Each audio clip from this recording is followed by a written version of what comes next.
Anyway, so welcome to my channel. This is Jason Cappuccino, Sashes&Scripts, and today kakausapin natin ang ilan sa mga candidates and hopefuls ng Great Man of the Universe na competition.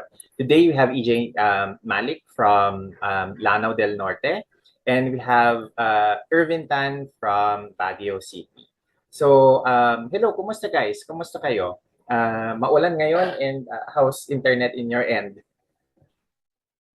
So far, so good po. Kahit maulan, okay naman po yung internet dito. How about Fortunately po, sir, fortunately, okay naman po yung internet. Kaninang hapon medyo erratic yung signal kasi malakas talaga yung hangin tsaka yung ulan. Pero ayun, nakisama naman tonight. Yeah. This is actually supposed to be a super typhoon na humina na lang itong si Gardo. So, thankful na hindi siya ganun kalakas ang ulan, and hindi siya ganun kalaki yung tawag nito, kalaki yung hangin na dala nitong bagyo ito. Guys, unahin na muna natin yung medyo mabigat na question because you guys are competing now at Great Man of the Universe Philippines. But contrary to unlike other candidates na joining, you were also part of a previous competition, right? And you're now switching over and jumping over to the Great Man of the Universe na competition. So I am just curious kung ano yung nag-udyok sa inyo to make the decision to join Great Man instead. Who wants to go first? Ano muna, bro? Ako muna, okay. Yes, actually, me and EJ galing kami na previous pageant, and sa akin naman, it's my choice na sumali dito sa Mr. Great Man of the Universe Philippines na alam ko sa sarili ko na dito ako makakalaban ng patas na pure performance, pure ability na may papakita ko on the stage and winning the first Mr. Great Man of the Universe 2022. Yan. Yan lang po. How about you, EJ? Sa akin naman po, there are things that are beyond our control po kasi. And also, there are things yung gusto mo na lang matalo. But because it's worth giving up talaga. Parang yun talaga yung kailangan mong gawin. And joining this new competition, the Great Man of the Universe Philippines, I find myself more related on this pageant since sa mga titles niya, kahit saan ko ilagay yung sarili ko, nakaka-relate ako. Like for example kasi meron diyang, sa title niya merong sports and education, meron ding culture and tourism, then meron ding earth preservation. So sa mga nabanggit ko, nakikita ko talaga yung sarili ko kasi somehow I've been very, very parang involved in those areas. Yun po. Ayan. It's good to hear as well that it's out of your personal choice din yung pagsali niyo sa Great Man because sa ngayon kasi maraming mga national pageants, mga male national pageants na nagsusuputan, and everyone is trying to up their game. Everyone, not just the candidates themselves, but also even the competition as well. Parang they are trying to uplift yung image ng male pageants dito sa bansa. Now, with that out of the way, I want you to tell us something more about yourselves, about where you came from, and your advocacy and things that make you interesting. Ayan. Who wants to go first? Si EJ naman. Si EJ Malik ko, I stand 5'8". I am currently a sales and content producer consultant, and I am also a licensed teacher. I passed my licensure examination last 2013, and just recently I just finished my licensure examination as financial advisor po. So yun po. Yeah. EJ, just a quick question because I also am an educator, and Ay, mahirap ba yung transition ng sa on your part na ngayon balik sa face-to-face yung mga classes? Kasi on my end, I'm still on the online na classes because with some of the schools that I teach in, they are giving the choices to students na pwede kayong mag-enroll on the online na classes, tapos yung iba doon sa high flex or hybrid na classes that you can actually have face-to-face classes. On your end, hindi ka ba nahihirapan doon sa shift ng face-to-face classes ngayon? Actually, sir, bali, linawin ko na lang din po muna. Bali, I'm not actually into practicing right now. Okay. I'm not practicing my profession. I'm not in school right now. I'm a sales consultant po. So after I graduated and my licensure examination, directly nagpunta na po agad ako sa private sector. Nag-sales na po agad ako. And then I have my friends naman and colleagues from college who are up until now who are practicing teaching, and then nakakakwentuhan ko naman sila. Medyo yung transition talaga from the online to face-to-face, medyo tedious nga daw po talaga. Kasi like for example, last month nagbrigada eskwela, they invited me as well. So medyo talagang kailangan nilang gawin yung mga repairs dahil marami rin mga nasirang mga school facilities. So siguro yun po yung mainly na naging concern ng mga teachers po right now. Aside po dun sa talagang health concerns. But any plans to go on teaching in the future? I'm not closing any doors naman po. I still want to pursue it given the chance. But ngayon po medyo I'm still trying my luck on different areas. Okay, which is good. It allows you experiences, and it's important to have a lot of experiences when it comes to teaching later on, if that's something that you want to pursue. Now, lipat naman tayo kay Irvin. Tell us something about yourself naman. Hello, sir. Copy it. Hello? Yes? Proceed. Go ahead. We can hear you. Sir, again po. Choppy. Choppy. I'm asking you to tell something about yourself. Okay, sir. My name is Irvin Tan, 22 years of age, and I stand 5'10". And actually, I'm an Igorot po from Baguio City, and a little bit of mix of Chinese. And growing up, we experienced having a wealthy family life and also experiencing bankruptcy na walang natira sa amin, and dahil doon di ako nagpatinag sa buhay na makamit yung pangarap ko. And dahil doon I experienced different jobs na napunta sa pageantry, and hopingly baka mag-open up ng opportunity para sa akin to have a better life in the future. And yun po. It's good to hear na we have mga kabsat from the north joining pageants because I can speak a little bit of Ilocano. I'm actually from Isabela, which is Awesome. the other side of the north, the Pacific side of the north. And it's nice to hear na may representation din ang mga tao from the north in national pageants. Yan. I want to ask Yes. I want to ask you about your experience now, because you mentioned you're an Igorot, and at the same time you have Chinese blood. Kasi when I saw your profile, I don't necessarily see na may Igorot blood ka pala.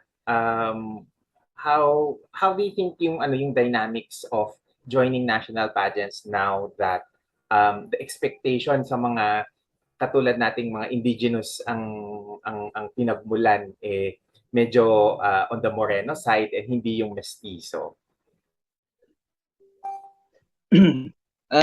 that's the big factor po kung bakit ako sumali ng Mr. Great Man of the Universe kasi nung lumalaki ako, we experience discrimination by other people on how we looks and how we live. Alam lang nila pandak, may itim. Sometimes people with tails kasi we live in a mountainous region and what din naman namin masisisi yun kasi mostly 80% of the people there is farmer and pagsali ko dito gusto kong I want to make a big change not just for me but also to my beloved province of Benguet. Yun lang po. Ayun, that's that's a very good thing to hear from you guys. Kasi of course representation is key and key to understanding more people within our culture. And one of the stereotypes that male pageants has been having, which is on the negative side, is yung karamihan ng mga sumasali ng male pageants, may some sort of shady na background or may shady na past. And because marami ngang nagsusulputang male pageant these days, hindi lahat sa kanila very reputable yung organizations sa pinanggagalingan. And with Great Man, na may motto sila na or rather meron silang parang requirement or they have this certain no scandal policy. Hindi ba kayo sort of like nai-intimidate doon sa requirement na yun? Who wants to go first? EJ? Irvin? EJ na lang, EJ. Okay, sige. Ibato natin muna kay EJ. Sa akin naman po, hindi naman po ako nai-intimidate. Kasi for as long as you know yourself, you know your core values, and you know the things that you want to push forward, nothing can intimidate me. Kasi yun nga po kumbaga nakafocus ako dun sa direction ko and I'm only focusing on what's on my plate. Tapos, pero hindi ko naman po syempre nininegate or binibilital yung mga nakagawa ng such actions like having scandals because we all have our reasons why we do such actions and we just have to be more open and understanding about that. Yun lang po sa akin. Okay, thank you, EJ. How about you, Irvin? Para sa akin naman po, agree naman po ako sa no scandal policy na good role model to others kung yung sarili mo is may past ka na madumi and yun. Yun lang po sa akin. And I think it also opens up the conversation na mas nagiging kagalang-galang yung industry because of such such groundbreaking, I would say, na requirement. And it also opens opportunities for fans to understand the dynamics of having a very respectable na competition on the male pageantry side. Now, obviously, syempre, may itsura kayo, guwapo, physically good looking, but with the competition, there is definitely other factors that the pageant, that the Great Man competition is looking for, other than just being physically good looking. Ano sa tingin nyo pa yung kaya nyong i-offer doon sa title if in case na you get to win any of the titles ng Great Man this year?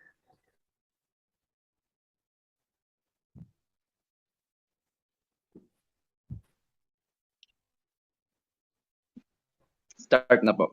Okay.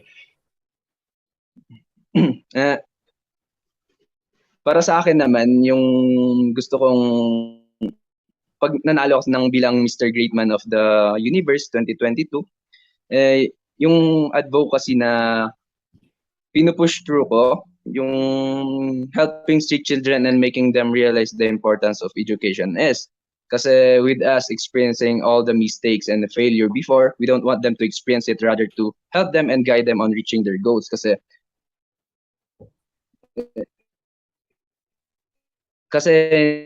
hindi lang naman pati sa kabataan yun, even in this platform na pageantry is, mas okay gawin yung pageantry than doing drugs that turns into crime and that crime leads into imprisonment and that imprisonment can destroy many dreams and future of many individuals. Yun po yung para sa akin. Okay, thank you, Irvin. EJ? Ako po, if manalo ako, hopefully manalo talaga. I would really, of course, I would really dedicate my whole self in reaching my chosen advocacy. Kasi coming into this competition, meron po talaga akong ginagamit na hashtag. If makikita nyo po sa mga posts ko, may makikita po kayo na hashtag dalawa, unbothered and breaking barriers. Why? Because unbothered because I experience a lot of setbacks and insecurities growing up. So now that I've grown up and I've learned so many things, yun yung gusto kong i-push forward and yun yung gusto kong i-impart sa ibang mga tao na your setbacks, your experiences, and your insecurities will not define you as a person. It's still you. Kung ano yung gagawin mo para sa sarili mo. So yun yung i-offer ko sa table ni Great Man of the Universe. Okay, speaking of good looks, no, and I'm sure naman you are all, going to the gym, being physically fit. But sa tingin niyo ba, kinakailangan maging requirement na pag sumali ka ng male pageant, may abs ka? Sa akin po, absent pa po eh. So, para sa akin, syempre, hindi po siya requirement. But for some, it's a requirement, of course. It's a plus. But, Yeah. sige bro, ikaw muna. Sa akin naman, siguro required yung may abs sa pageantry kasi it's an addition of your personality kasi doon makikita ng ibang tao how disciplined you are na on your preparations on being a better person of yourself na mapapawaw hindi lang yung audience but also the judges na may papakita mo yung good show on the competition. Okay. EJ, you were interrupted, so can you want to add on to what you were saying earlier? Okay po. Ayun, sabi ko nga po kanina, sa akin po, hindi siya masyadong requirement. For some, it's a requirement. Maybe it's a plus, but for me, the reason why I am here is because I want to break the typical criteria in choosing a winner in male pageantry. Yes, we all have our own body structures. Kaya sometimes for some, for others, it's good because they're gifted to have those kind of toned body. But for some, it's really difficult to achieve the likes of having abs. Like me po, iba yung body structure ko eh. So I need to understand my body in order for me to become confident about myself. So yun po yung sa akin. So I'm not discounting naman yung mga ibang walang abs. Pero siguro it's a plus yung may abs ka. Pero it won't define or it won't give you the sure spot in getting the title naman. There are many factors po kasi talaga. Okay. I kind of agree with you both kasi there is a side of pageantry na kinakailangan on the visual side, kinakailangan may aesthetics involved. But at the same time, I also agree with what EJ is telling about, your physicality does not only define, that does not define, is not the only factor that is defining you as a person. And I think that is even more, pronounced in female pageantry na masyadong particular ang mga fans with physicality. And I think that with my in my observation, I think that the male pageantry mas parang mas relaxed yung expectation or mas kumbaga mas madaling patawarin ng mga fans ang mga lalaki when it comes to yung physical aspect. Understanding yung ang mga tao po. Oo. Sa tingin nyo, I mean, do you think that's unfair na you can get away with it but on the female side ng pageantry ay kung wala kang kurbada, kung hindi ka payat, kung hindi ka physically fit, hindi ka pwedeng manalo. Do you feel na unfair 'yon sa mga babae?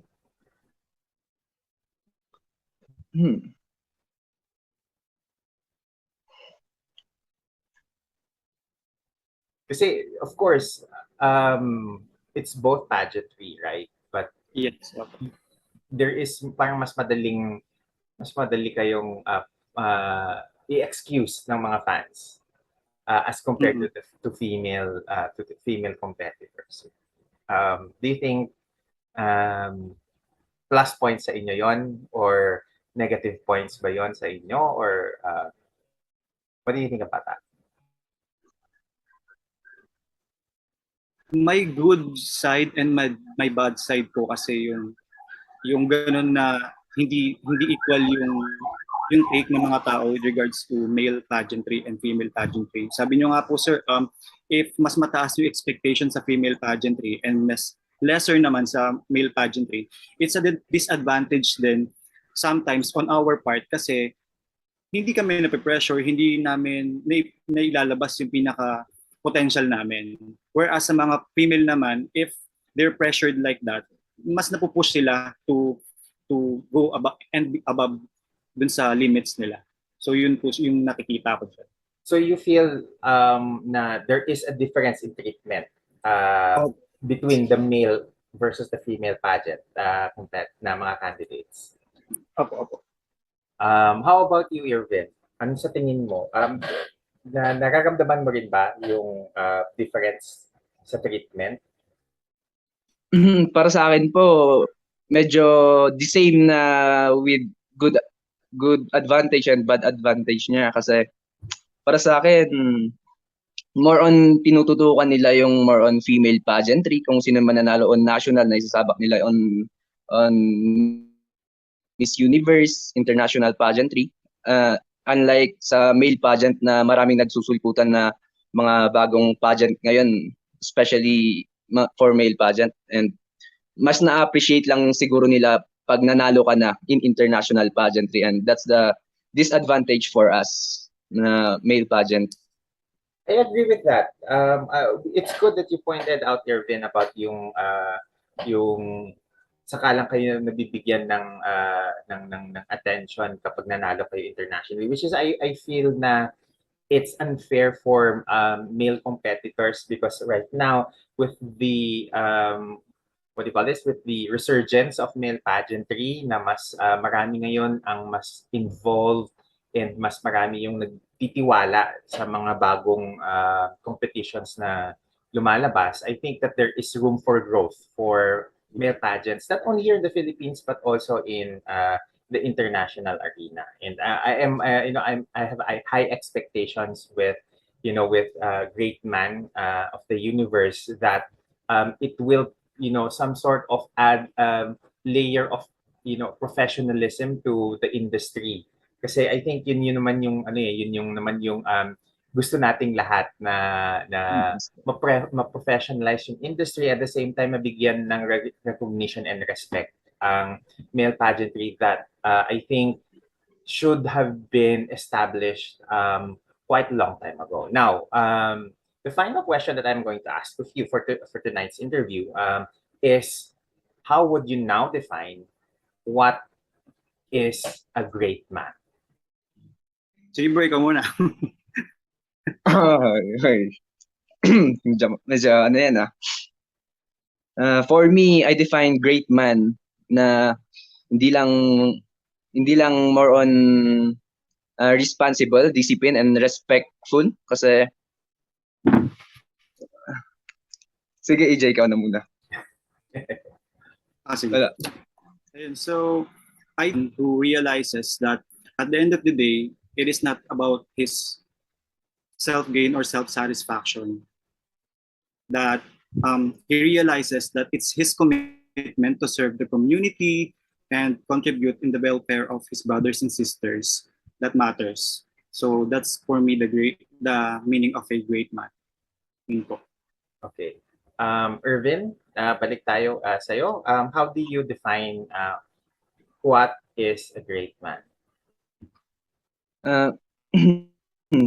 Para sa akin, I define great man na hindi lang ikaw yung nag-grow kung like example, nanalo kayo na pageantry, di lang ikaw yung nag-grow, pati yung mga people that surrounds you na nakikita ka as a motivation na na kung nakaya mo, kaya rin nilang gawin. Yun lang po. Ayan. Which is, something that we really want the winners of any male pageant, including Great Man of the Universe, to embody, to be, sort of an inspiration to others and a reflection of the goodness and the good assets and the good points of being a man and being a Filipino. So thank you for this wonderful interview, guys. Before we end this interview, may I ask the both of you to ask our viewers for support and to follow you on your social media accounts. Let's begin with EJ. So yun po, guys, patuloy po ako nagpapasalamat sa lahat ng mga sumusuporta, tumuunawa sa aking kampanya, hindi lang po dito sa mga pinagdadaanan ko sa araw-araw sa social media. Nagiging very vocal and open naman ako about my whereabouts, and of course, please continue to support me and tuloy nyo kaming ipagdasal at supportahan hanggang sa dulo. And for updates, please follow our social media accounts. Sa akin po, EJ Malik, search nyo na lang po sa Facebook and sa Instagram. And maging updated din po kayo sa mga paparating naming mga activities dahil marami po kaming mga naka-in-store na mga activities na gusto namin i-share po sa inyong lahat. So visit nyo lang po ang social media official ni Great Man of the Universe Philippines. Maraming salamat po. Irvin? Yes po. Sa lahat po ng nanonood or sumusubaybay sa Great Man of the Universe, gusto ko rin po magpasalamat sa family, friends, and other people na sumusupport sa akin sa journey na to here in Mr. Great Man of the Universe. And also, I want to give gusto ko rin magpasalamat sa mga officials namin, mayors, governments here in Baguio City and Benguet for their total support sa aming mga co-cordillerans. Thank you po. Yun lang po. Ayan. Thank you very much, guys, for this wonderful interview, and I hope you're the best in the competition. I hope to see you kapag nangyari na yung final leg of the competition coming soon. Ayan. Thank you everyone na sumubaybay sa ating interview tonight. And I hope na subaybayan ninyo and support the candidates, support EJ and support Irvin in their quest for the Great Man of the Universe title coming soon, later this around, I believe sometime around October. Ayan, so thank you guys. See you soon, and I hope na nag-enjoy kayo sa video natin for today. Bye everyone, thank you, and see you soon.